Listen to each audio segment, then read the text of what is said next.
Querido Señor y Padre, en esta mañana te damos gracias, gracias por la vida, gracias por un nuevo día, el cual despertamos con alegría y con esperanza, Señor, para reunirnos a través de la virtualidad, para darte este culto, Señor, para honrarte con nuestras alabanzas, con tu palabra predicada, con la meditación que tendremos sobre ella, con el mensaje que tienes para nosotros, para cada uno, Señor.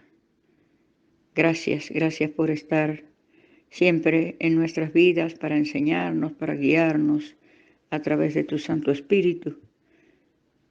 Que tu luz llegue, Señor, a todas aquellas personas que están en oscuridad, aquellas que están cautivos de tantas cosas negativas, los que están enfermos, los que están solos, los que no tienen pan, no tienen techo. Señor y Padre, que podamos ser de bendición a otros, que tu palabra sea la que llevemos en el corazón para predicarla a cualquier criatura que necesite, Señor, y hacerla nuestra cada día para aplicarla a nuestra vida. Para tu honra y gloria, Señor. Gracias, gracias porque podemos estar reunidos y gracias porque nos unes a través de la distancia, Señor, unos con otros, con la alegría de saber que estás siempre a nuestro lado y que podemos hablar contigo en cualquier situación que nos encontremos a través de la oración. Rogamos tu bendita presencia en esta mañana, Señor, y que nuestra mente y nuestro corazón estén dispuestos a recibir todo aquello que tengas preparado para nosotros. Te lo decimos, te lo rogamos y te agradecemos, como siempre, en el santo nombre de Jesús, nuestro Señor y Salvador. Amén. Leo el Salmo número 14, la perversión del hombre. Los necios piensan que no hay Dios. Todos se han pervertido, han hecho cosas horribles. No hay nadie que haga lo bueno. Desde el cielo mira el Señor a los hombres para ver si hay alguien con entendimiento, alguien que busque a Dios. Pero todos se han ido por el mal camino. Todos por igual se han pervertido. Ya no hay quien haga lo bueno. No hay ni siquiera uno. No tienen entendimiento los malhechores, los que se comen a mi pueblo, como quien come pan, los que no invocan el nombre del Señor. Temblarán llenos de miedo, pues Dios está con los que lo obedecen. Se burlan de los anhelos del humilde, pero el Señor lo protege. Ojalá que del monte Sión venga la salvación de Israel, cuando el Señor haga cambiar la suerte de su pueblo. Se alegrarán los descendientes de Jacob, todo el pueblo de Israel. Palabra inspirada por Dios. Amén.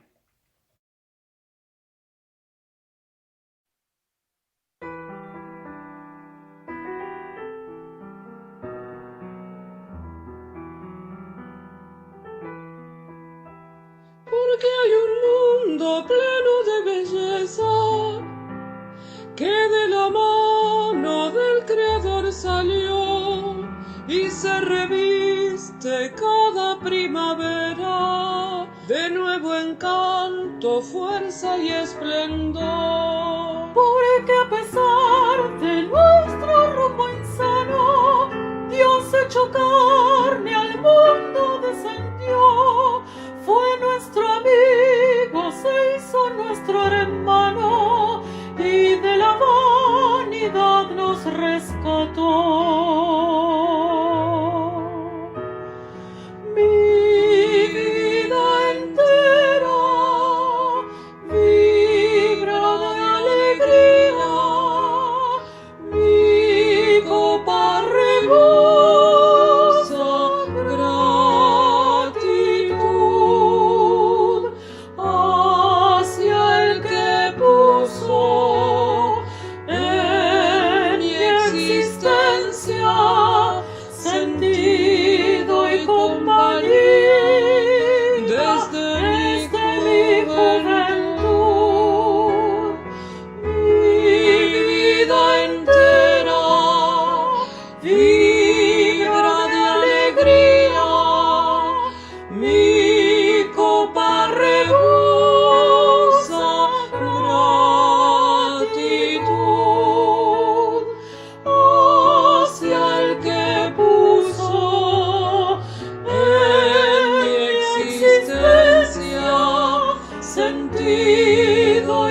compañía desde mi juventud.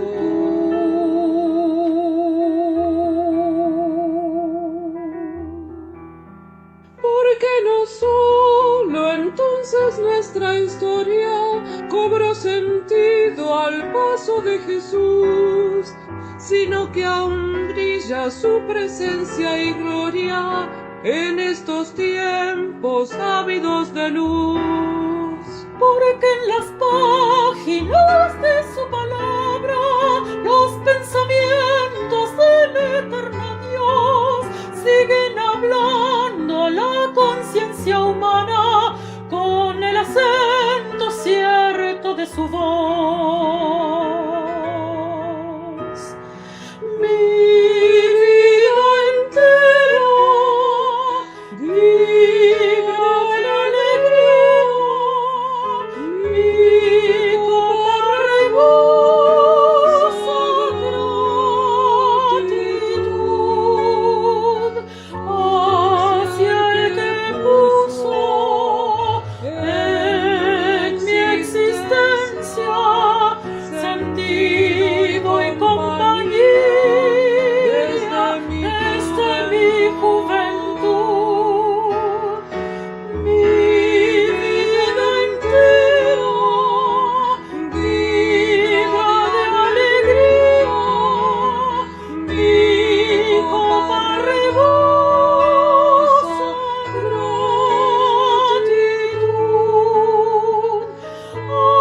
hacia el que puso en mi existencia sentido y compañía desde mi juventud.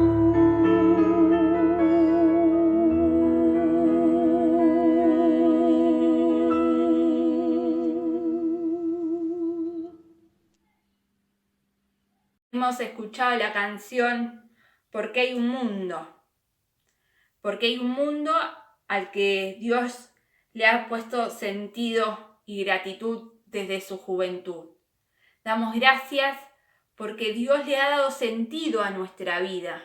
Le ha dado un propósito, le ha dado un sentido del porqué. Damos gracias por cada una de las bendiciones recibidas y sabemos que el mismo Dios que nos ha dado sentido es el Dios que nos escucha la oración. Por eso los invito a tener un momento de oración comunitaria. ¿Sí? Señor y buen pastor de la vida, gracias porque seguimos siendo comunidad.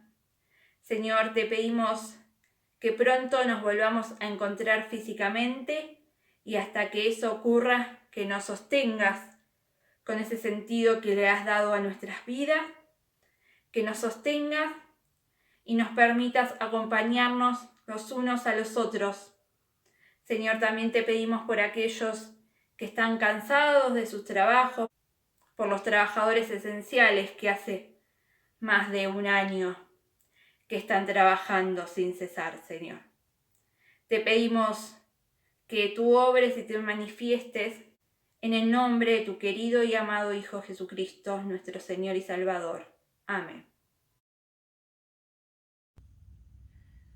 Queridos hermanos, vamos con Sebi, vamos a compartirles el Evangelio de San Juan, capítulo 6, versículos del 1 al 15. Jesús da de comer a 5.000 hombres. Después de esto, Jesús se fue al otro lado del lago de Galilea, que es el mismo lago de Tiberías. Mucha gente lo seguía porque habían visto las señales milagrosas que hacía sanando a los enfermos. Entonces Jesús subió a un monte y se sentó con sus discípulos. Ya estaba cerca la Pascua, la fiesta de los judíos. Cuando Jesús miró y vio la mucha gente que lo seguía, le dijo a Felipe: ¿Dónde vamos a comprar comida para toda esta gente? Pero lo dijo para ver qué contestaría Felipe, porque Jesús mismo ya sabía bien lo que había de hacer. Felipe le respondió: ni siquiera 200 denarios de pan bastarían para que cada uno recibiera un poco. Entonces Andrés, que era otro de sus discípulos y hermano de Simón Pedro, le dijo: «Aquí hay un niño que tiene 5 panes de cebada y 2 pescados. ¿Pero qué es esto para tanta gente?». Jesús respondió: «Díganles a todos que se sienten». Había mucha hierba en aquel lugar y se sentaron. Eran unos 5.000 hombres. Jesús tomó en sus manos los panes y después de dar gracias a Dios, los repartió entre los que estaban sentados. Hizo lo mismo con los pescados, dándoles todo lo que querían. Cuando ya estuvieron satisfechos, Jesús dijo a sus discípulos: «Recojan los pedazos sobrantes para que no se desperdicie nada». Ellos los recogieron y llenaron 12 canastas con los pedazos que sobraron de los 5 panes de cebada. La gente, al ver esta señal milagrosa hecha por Jesús, decía: «De veras, este es el profeta que había de venir al mundo». Pero como Jesús se dio cuenta de que querían llevárselo a la fuerza para hacerlo rey, se retiró otra vez a lo alto del cerro para estar solo. Amén.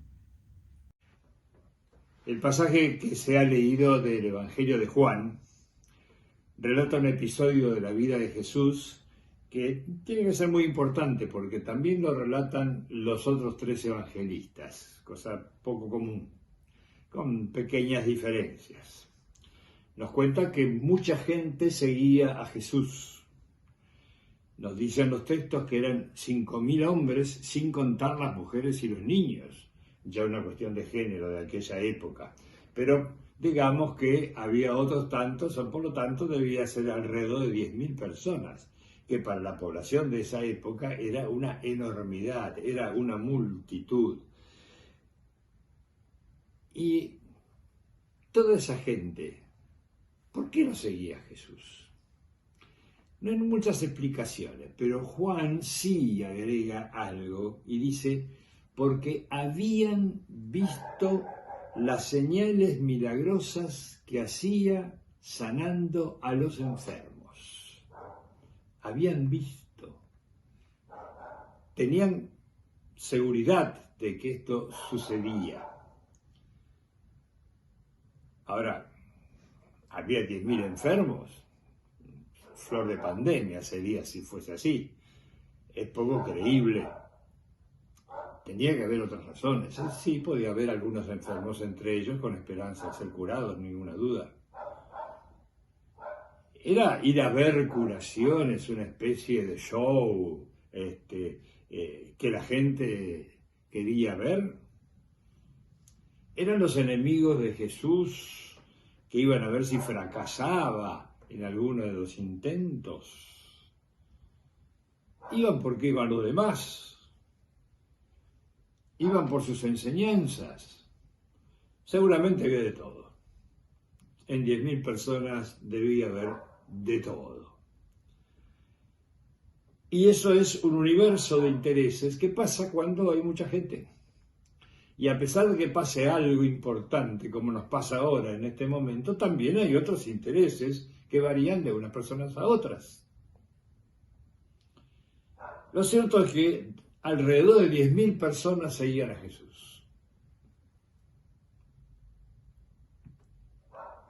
¿Y nosotros por qué lo seguimos a Jesús?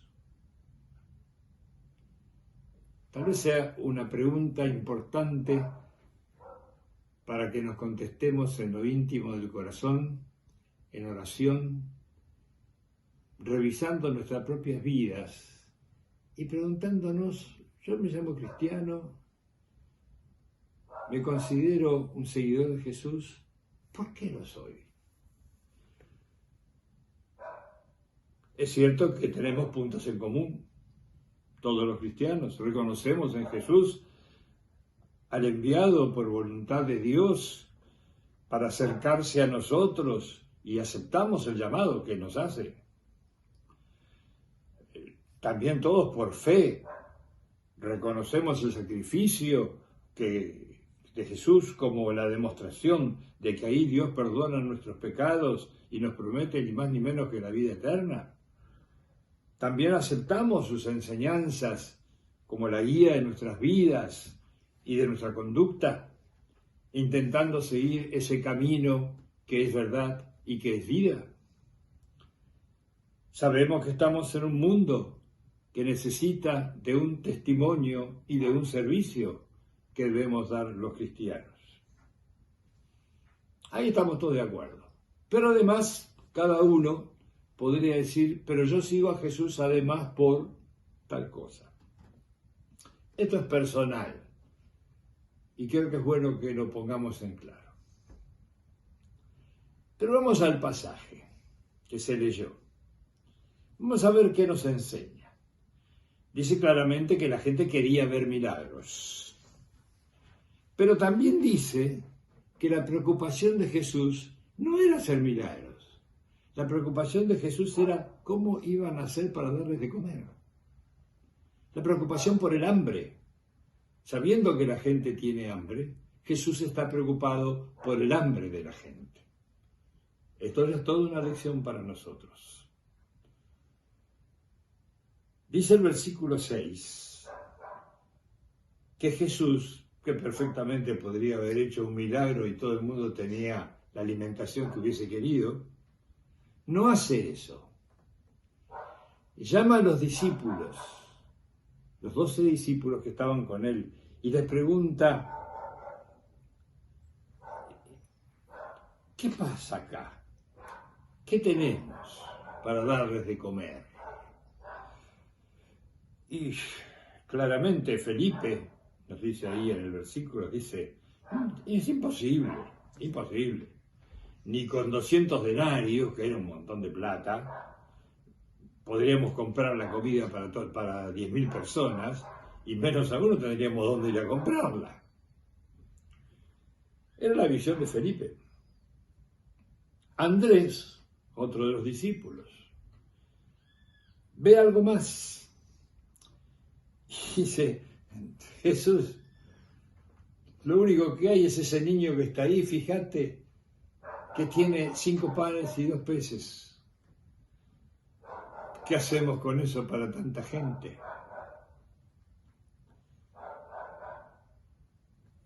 Esta visión corta de las cosas nos pasa muchas veces. Y sentimos impotencia ante la situación.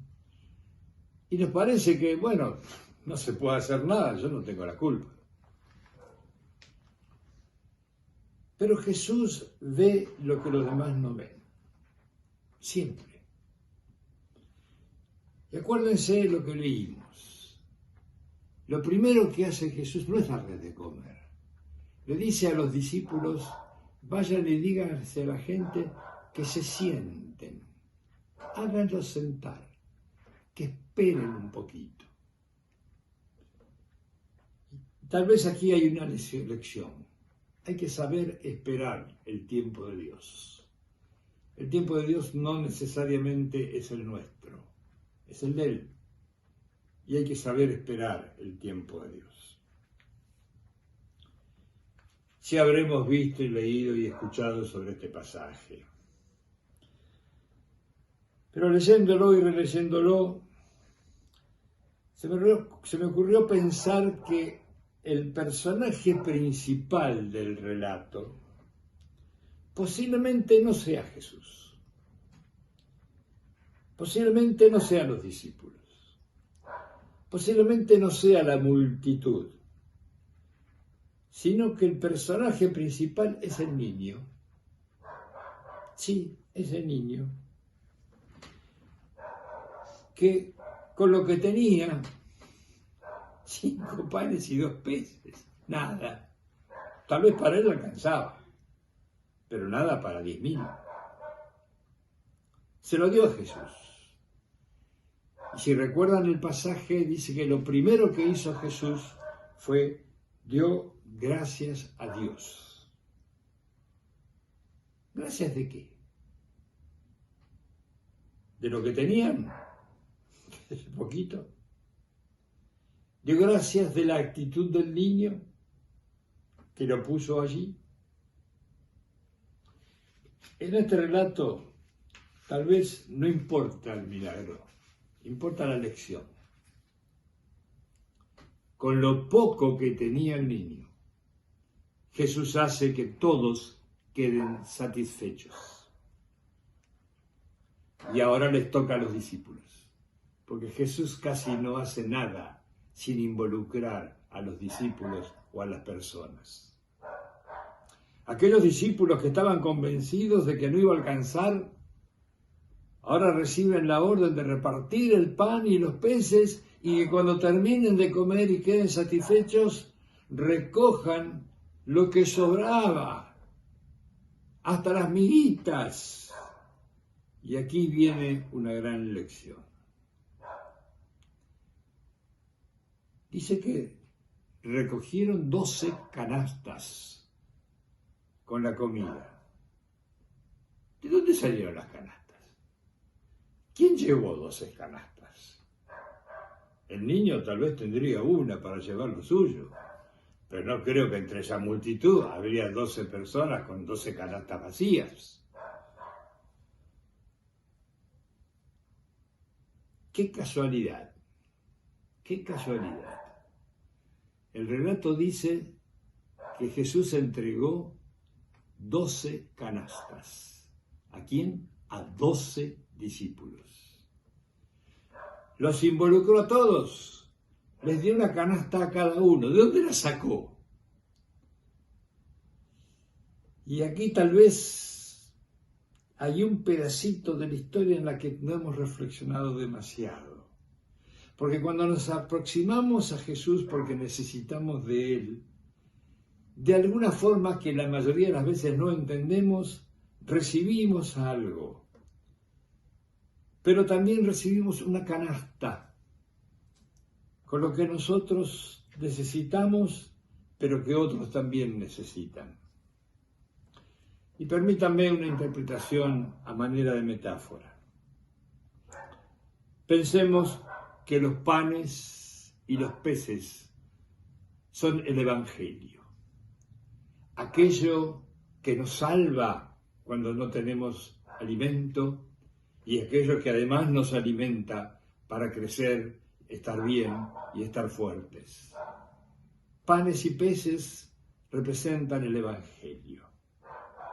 Pero permítanme pensar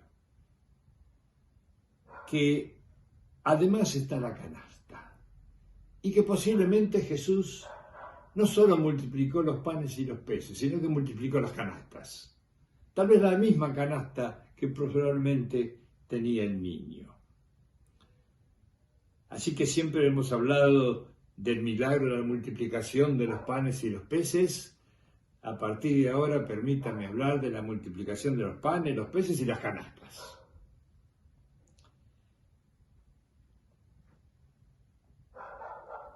Lo que sucedió en Galilea en ese momento era una situación muy particular, muy particular.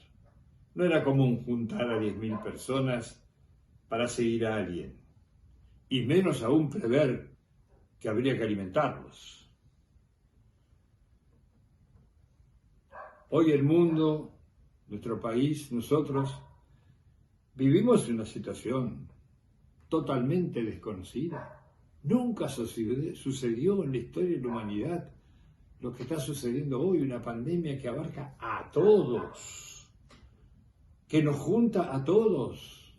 Estamos todos iguales, no hace diferencia. ¿Quién podía prever 1 año y medio atrás que íbamos a necesitar una vacuna especial para un virus que ni siquiera sabíamos que existía? Pero Dios llamó a los científicos de todo el mundo y los científicos nos dijeron: siéntense, hay que esperar un poco. Mientras tanto, cuídense. Y ahora están llegando las canastas. Vienen en aviones de Rusia, de China, de Estados Unidos, de Inglaterra y a partir de la próxima semana de la propia Argentina. Gloria a Dios. En ninguno de los 4 relatos que hacen los evangelistas se menciona que la gente le haya dicho gracias. La gente no le dijo gracias ni a Jesús, ni a los discípulos, y menos aún al niño. ¿Cuántos de los 10.000 ni siquiera se enteraron que había un niño que puso 5 panes y 2 peces para que todos se alimenten? Y dice el pasaje que la gente reaccionó y quería hacerlo rey. Claro, qué fácil. Miren qué lindo rey. Yo estoy sentado, no hago nada, cuando tengo hambre, el rey hace así y aparece la comida. ¿Saben lo que hizo Jesús? Lo dice el versículo 16, y en el versículo 15, perdón. Se escapó, se escondió en el cerro, porque él no había venido para ser un rey de este tipo. Y los discípulos se quedaron con los panes y con los peces. ¿Y el niño? ¿Quién era el niño? No lo sabemos. ¿Cómo se llamaba? No lo sabemos. ¿Quién era? No lo sabemos. ¿Qué pasó después con ese niño? Porque debería haber tenido una enorme popularidad entre los 10.000. No lo sabemos, más bien pensamos que nadie siquiera le dijo gracias. Pero Andrés descubrió a ese niño, pero Jesús vio en ese niño otra cosa. Y de lo poco que tenía, alimentó a todos. Sí, los panes y los peces representan al Evangelio que nutre y alimenta. Y la canasta representa a la iglesia de Cristo, que somos nosotros, que lleva ese alimento, ese evangelio. Nosotros, sí, nosotros, qué pocos que somos, pero era un niño entre 10.000 personas y alcanzó. Jesús no se fija en cuántos somos, sino en lo que tenemos, por poco que tenemos. Y lo que nos pide es que nos pongamos a su servicio y se fija qué hacemos con esos panes. Imagínense si el niño hubiese dicho, no, este pan es para mí, este pescado es para mí, si se lo doy a ustedes, yo no voy a poder comer nada. No fue así. Ahora se nos está diciendo, cuídense, pónganse el barbijo mientras esperan.